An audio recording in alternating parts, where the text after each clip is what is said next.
Hi, everybody. Welcome back to the Augusta Civic Center, where regional tournament play has wrapped up after 8 crazy nights, which I hope we don't have to pay anybody any copyrights for that.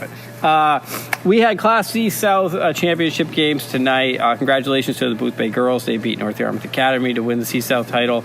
Undefeated Booth Bay, I might add. In the boys game tonight, Winthrop 61, Halldale 41. That's a final score. Drew, I think you put it on Twitter. I don't think anybody saw that coming. Not like that.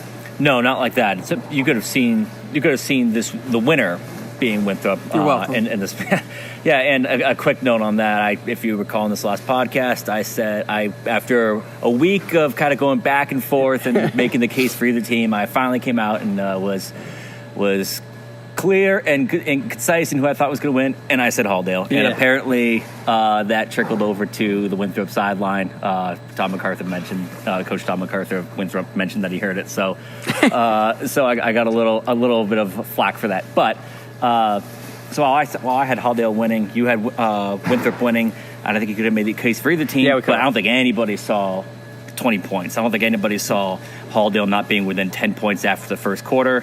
I don't think anybody saw Ashton Abbott not getting his first field goal until the end of the second quarter. It was just Winthrop dominance from the opening tip. It was a really, really impressive showing. It's sort of funny that you and I had a conversation in passing just prior to the game that I think we both felt, maybe I don't put words in your mouth, I think we both felt like, I got this feeling that Winthrop's just going to decide we're taking Abbott away, and if everybody else beats us, then so be it. And sure enough, Winthrop came out and took Abbott away and said, if everybody else beats us, sure enough. And the flip side of that coin is, and Halldale coach Chris Ranslow talked about it, they just didn't play very well. And so that's a killer combination if you're Halldale. They took Abbott out of the game, and nobody else really kind of filled that void. Right. It's not 61-41 just because of Winthrop. It's 61-41 because Halldale didn't play their A game. They didn't play the kind of game that they had in the second half against Waynfleet. And Ranslow even said that. He said, I think Waynfleet was maybe our Super Bowl. And they didn't quite have... they definitely didn't match Winthrop's intensity. Winthrop, it's the cliche, punch him in the mouth. Winthrop punched him in the mouth. Winthrop was just beating him to every loose ball, beating him every rebound. Halldale was a little lackadaisical bringing it up, and Winthrop was stealing it and going the other way. Winthrop was ready to go, and Halldale wasn't. You could argue that, if I remember correctly, Halldale scored the first 2 points of the game, and then Winthrop went on a 10-0 run. I don't think Halldale ever recovered from that 10-0 run from Winthrop. No, they definitely didn't recover from a score standpoint. They may have been starting to shake it off, like, hey, no problem, we've had this before. The problem is Winthrop just kept coming, just kept bringing it. And Winthrop never sat back and let Halldale have an opening to go on a run of their own. It was, if Halldale was sitting there thinking, okay, we're fine, well, Winthrop was definitely not thinking, hey, we got him where we want him. They were thinking, the only thing better than a 10-point lead is a 15-point lead. The only thing better than 15 points is 20 points. Yeah.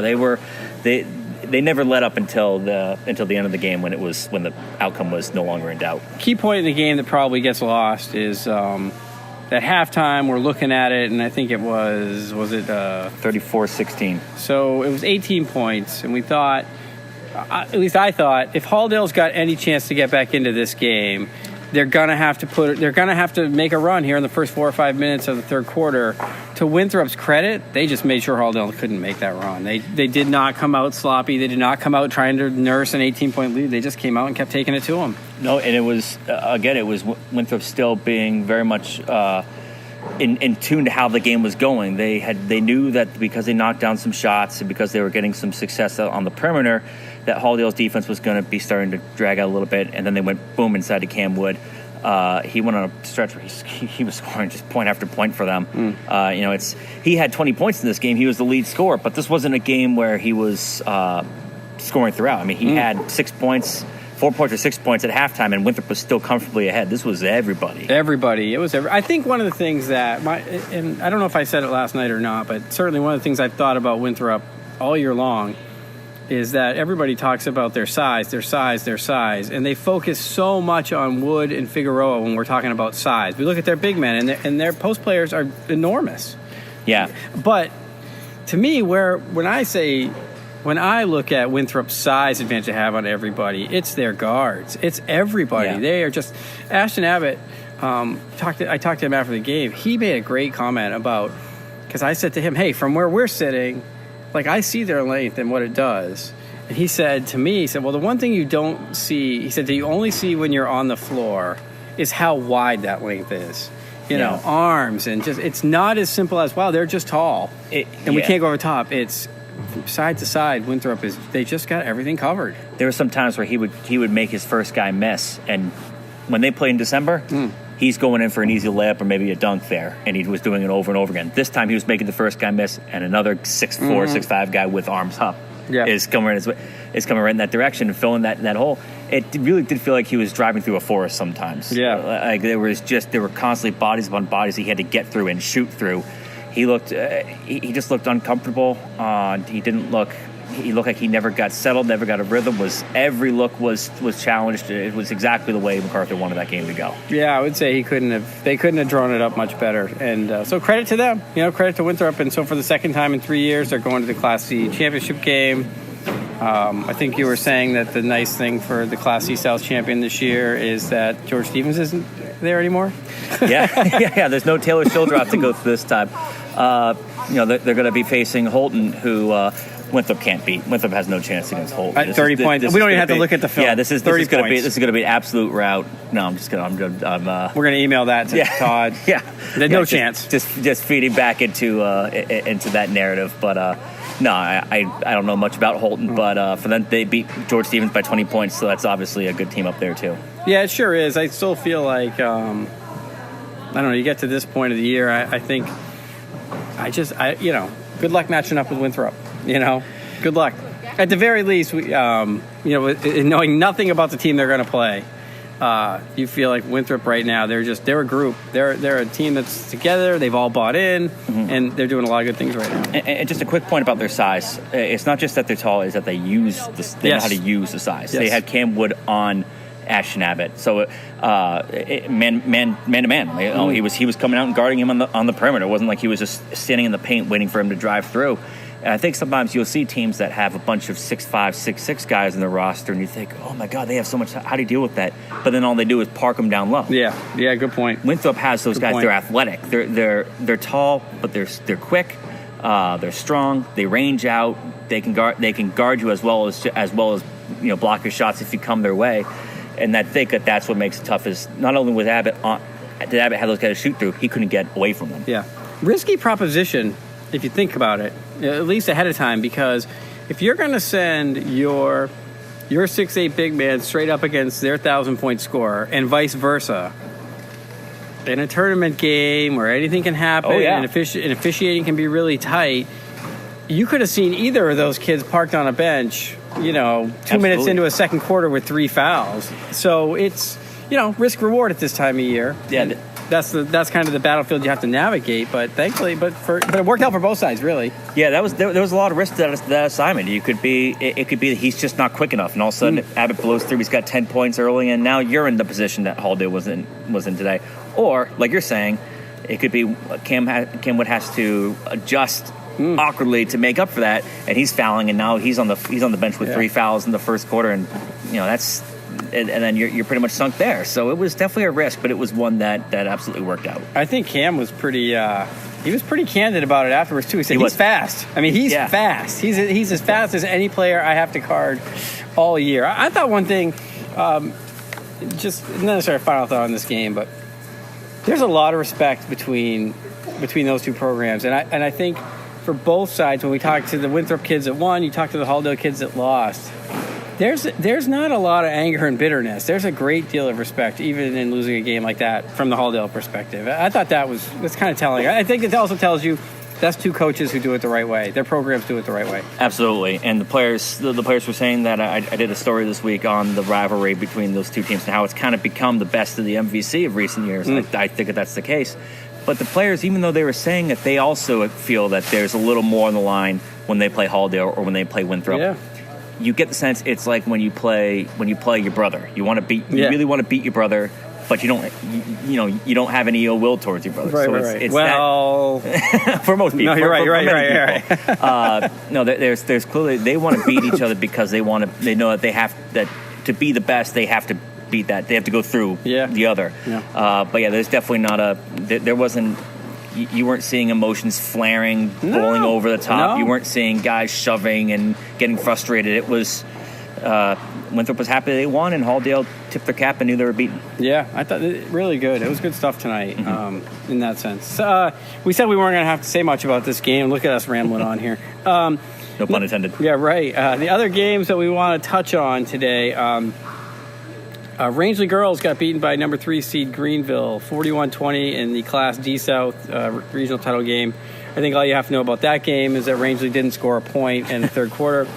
Highly unusual for a number 1 seed in a regional final to go scoreless in a quarter. Yeah, and it brings up something. It always sounds like a cliche when coaches say, "Well, it just comes down to how we play." Well, we saw that today. I mean, if you can, it's easy to look at those matchups and say, pencil Rangeley, and they're moving on. But even that team, a team that's rolled through the season and is the 1 seed, can have a game where they just can't hit anything. And if you can't hit anything, you can lose to anybody you play. It's not just lip service. There's really something to that. Along those same lines, Class B North final, girls, Mount Desert Island, number 1 seed, 44-35 over number 3 Waterville. From all accounts we've read from up there, same kind of thing for Waterville. They just didn't play sharp today. They just did not play their game. Yeah, and it was an MDI team that got their season extended with a big shot and just still riding that momentum. It's Waterville's now in the position that Skowhegan was yesterday. It's tough to see a season which literally everything undefeated has gone right, and at the stage when you're so close to getting the championship. Because even if you just make it to that game, that's a big deal. A sectional or regional championship rather is a big deal, and it's got to be tough to see such a promising season coming in here. I did get that one right though. I'm like 1 in 10 in predictions so far. I would say if you're Waterville, which it probably stings a little bit here a few hours after it's over. They're going to wake up tomorrow or Monday morning and realize they've got everybody but 1 player back from that team, including all 5 starters. This is a great building block for that program. A huge step in the right direction. And in that way, it's the opposite of the Skowhegan situation, where Skowhegan has to, this was kind of the year. This was they were loaded for bear to make that run, and it just fell short. Waterville, maybe this was a year where they were a little ahead of schedule, and I got to think that always makes it easier. It was a point we were making with Coney earlier when they lost. They have their big scorers coming back, so it's. I know coaches don't say it in the moment because they like to focus on the group that they had and how tough a day it is for them. But it's got to be something that makes it easier to turn the page when you realize you've got so many proven players. Yeah, I would think so. In the fold. Class D South Boys Championship. Forest Hill 69, Temple Academy 47. That was a 1 versus 2 matchup. Forest Hill still undefeated. 4th regional title in the last 8 years. 2015 was the last time they won it. They also won the state championship that year. We talked about it all week with the Tigers. They just shoot. But they're a group, and for such a small school of 30-something kids, to have a team that's that good, it's pretty remarkable. And what's impressive about that team, and what was impressive about that win today, was that they played a completely different style than they used to beat Greenville in the semifinals. This was, and I got to think that's hard to come by in Class D. You think in Class D, you kind of have your top players. They play the way they play, and if you find a team that can handle you playing that way, you lose. Well, Temple came out and took away that fast break game that Forest Hills used to burn Greenville over and over and over again. A game that the Greenville coach was basically saying, you can't stop. You can't get, if you get players back to stop that, they're going to figure out a way around it.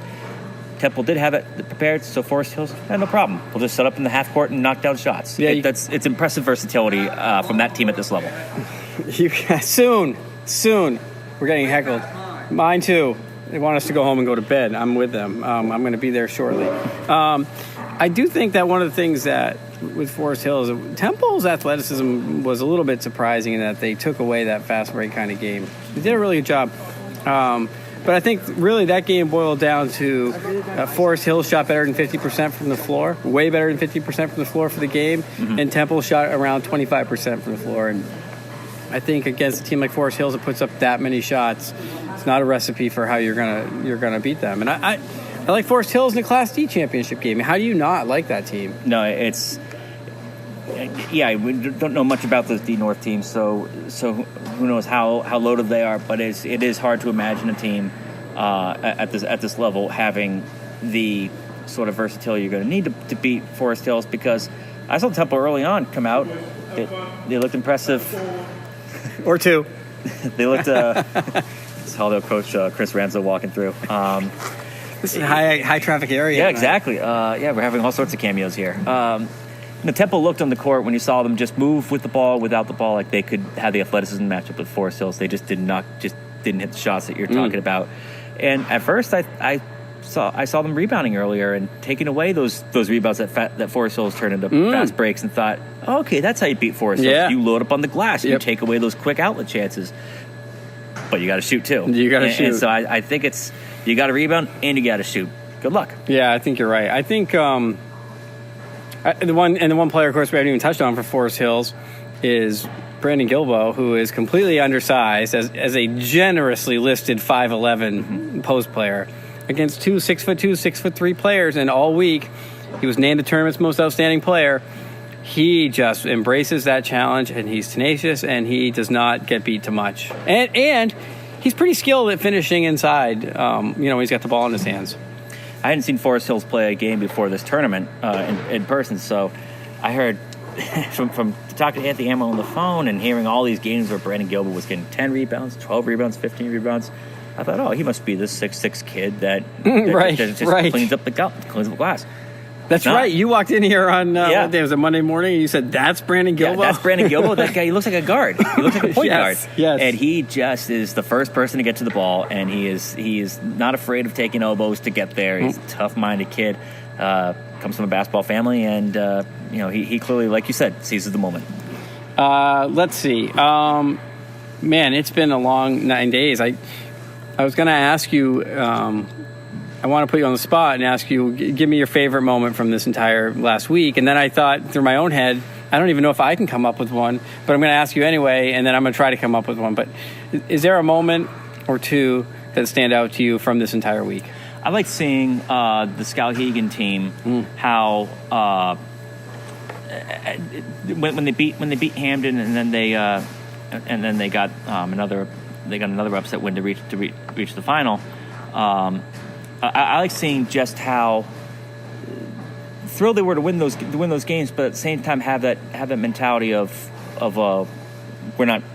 we knew we were good. We knew we were better than the record showed, and talking to them, that was kind of a highlight to see that run that a real underdog was going on, and another great moment was just seeing the end of that Coney-Madomik game, because that was just a dramatic moment where Coney looks like they're in trouble. They get the three to tie the game. Madomik now has the ball for a chance to win the game. All of a sudden, boom! It's a steal. It's McCormick going in for the breakaway layup, and it was just a good example of how fun, dramatic, late, close basketball can be. Yeah, we didn't see a lot of it this week. We certainly didn't. So I would agree. That's one of my top two moments too. Was the finish of that game. My other one is from tonight, but just a little bit of a backstory.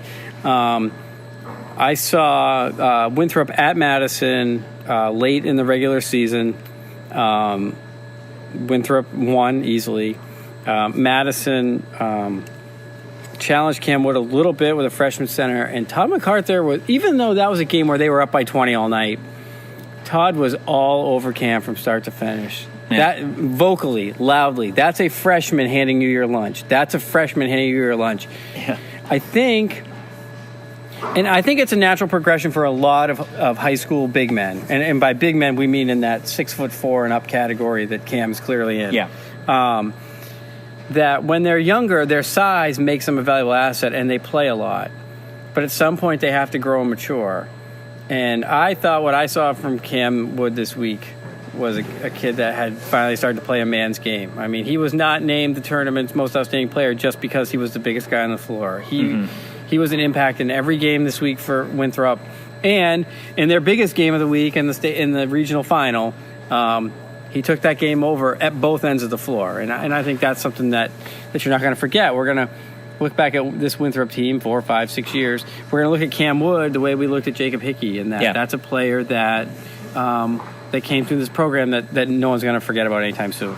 Yeah, definitely. I mean, he could have had 4 or 6 points tonight and still been able to go home thinking he played a pretty good game today because his defense was so good. And it's that two-way play. You're right. He's really branched out into a versatile player, a real asset for his team, and somebody who embraces these tough moments, these tough assignments. It seems like when it gets tougher, he gets tougher. Yeah. If I could throw out one more favorite moment, Forest Hills wins today. Anthony Amaro, timeout with a minute and change left.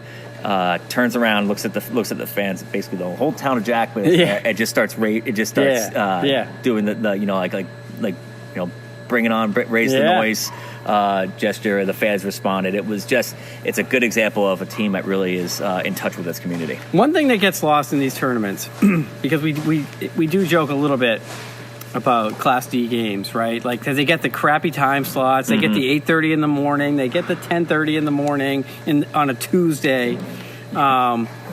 These little communities come out in force. Now, I'm not going to suggest that those crowds are like they are for the Friday and Saturday night sessions, or even the Class A North, semifinals on Tuesdays and Wednesday nights when you've got a bunch of schools that are local to this area playing.